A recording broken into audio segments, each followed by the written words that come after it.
Jordaanoche jirtu jirra jedha koomenti irratti. Viidiyoo kee kana ani biyya Joordaanin jiraadha. Wayin dammoo ani qimamii maadamitti biyya Arabaan jiraadha.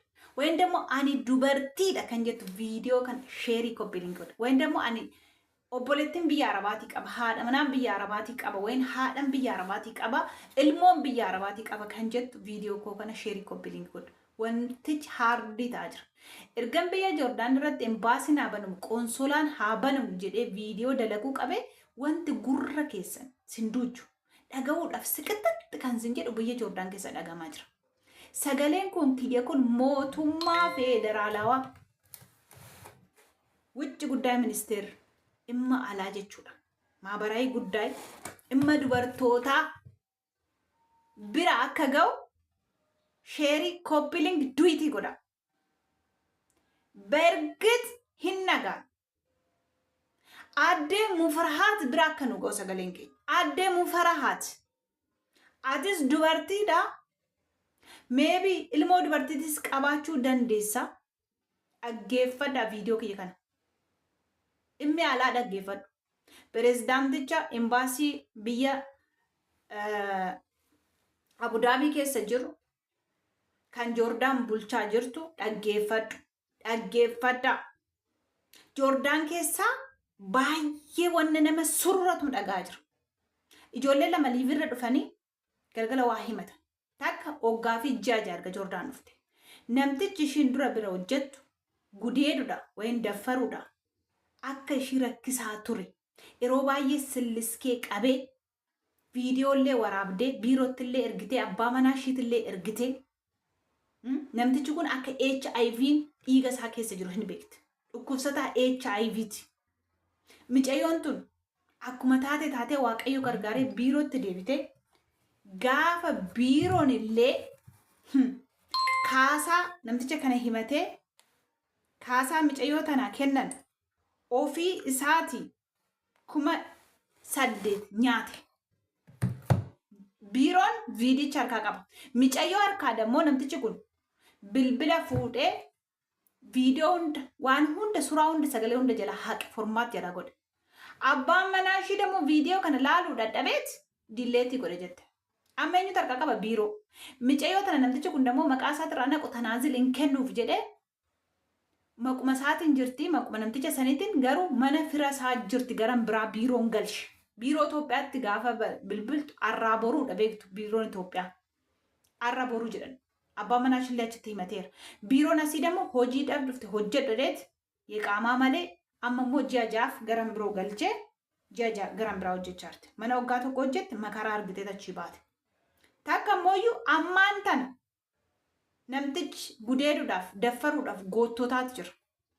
Mana sanii maaliif hin baane innaan biiroo bilbilinaan biiroon hojiidhaaf dhuftee hojjedhu. Biiroon Itoophiyaatis biiroon Joordaanis.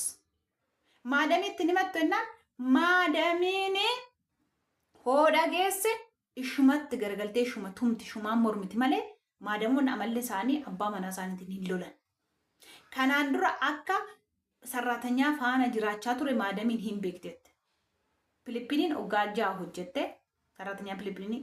Itoophiyaan takka dammoo hoggaa 3 wayi hojjettee deemte. Ijoolleen mana firaa keessa hojjetan akkasii fala hin qabdu ati naan jedhanii. Fala hoo biiroon mana si jijjiire malee naan jedhanii. Biiroon nama akkanaan jechaa jira. Kana odoo embaasiin jiraate, odoo qoonsolaan jiraate, micayyoon tun hojiidhaaf biyyaa baate waan ta'eef isaanitti himneef embaasii fi qoonsolaan biiroo bilbilee biiricha akkam cootana hojii jijjiiru godhamaa jiru. Seenaa hedduutu jira. Viidiyoo asirratti neerasu maaliif amma dhumaatti tigistiin qabdanii waan akkanaa kana dhaggeeffatan malee seenaa hedduutu jira. Amma kanan ani barbaadu ani fooloo barbaadaa miti. Koppiliing sheer riipoost godhaa kanan jedhu ani sagalee ijoollee biyya Arabaati. Dhimmi dubartootaa kana laaluu qabu. Mufarahaat addee mufarahaat itti gaafatamtuun ishiidha. Mootummaan Itoophiyaa poolisiin federaalawaa wucci guddaa ministeeriin waa'ee biyya Joordaan laaluu qaba dhaga'uu qaba. Nunis bar lammiidha. Akkuma nama biroo dalagaadhaaf dhufne paaspoortii baafannee xiyyaara tikeettii murannee galii ni galchina bar mootummaa Itoophiyaati. Nu laalaa maaloo moo nurraa baatanii moo nun barbaaddan. Biyya Joordaanitti maaliif imbaasiin hin banamne maaliif konsulaan hin banamne inni rifata dengadeen mi'aala. Fuuldura dhaabbatee maaliif imbaasiin hin banamne obboleessa biroo hin jedhen. Hin banna inshaalla dee warqata olii gadi goggodha. Suuraa isaanii nan qaba kaasee tannuuf. Sheerii godhaaf viidiyoo kana. Waa hedduutu jira. Kotta galgala liiv irratti dhaggeeffadha. Ijoolleen dhufanii afaan isaaniitiin liiv irratti haasa'an kanaan booda warri ani Joordaan rakkina keessan jira akkanatti hin bade micoon takka waa hedduu na boochifte dhugaa waaqayyo. Waggaa 13 biyya kana seenaa ishii giseen biraasinitti gastii irratti oo dandeesse haa dhuftu. Gudii dhageessu.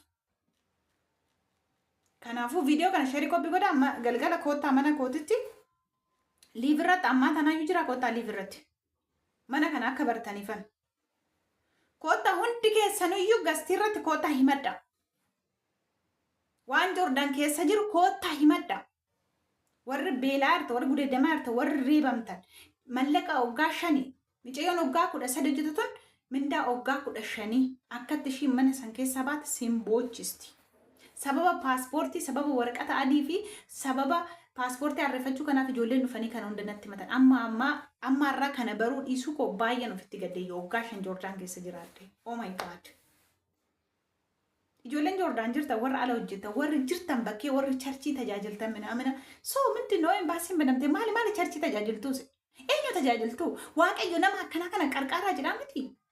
Maaliif viidiyoon hojjenne baatanii? Rakkinni keessa maali? Koottaa charchii koottaa waaqeffadha jettan nama amma kana hin jenne rakkina keessa jira. Walitti sababummaa maal godha kadhannaa akkas hin kadhattaniif nan beeka. Garuu sagalee taa'e imbaasiin haa banamu jedha viidiyoo hojjedha ijoolleen Joordaan keessa jirtan shuu mishkilkum. Waaqayyo lafa addirree tan addunyaa kanarra gaafa si fidu lafa kana furmaata si godhuuf si fide miti. Ijoolleen bakka gaarii jirtan ijoolleen ala keessa jirtan ijoolleen akkatti bashannanta sin beekaa bar maashaallah. Uffatanii zooru. Charchii dhaqxanii socho'uu rirri jettanii deebuu kanaa miti waaqayyo kan barbaadu.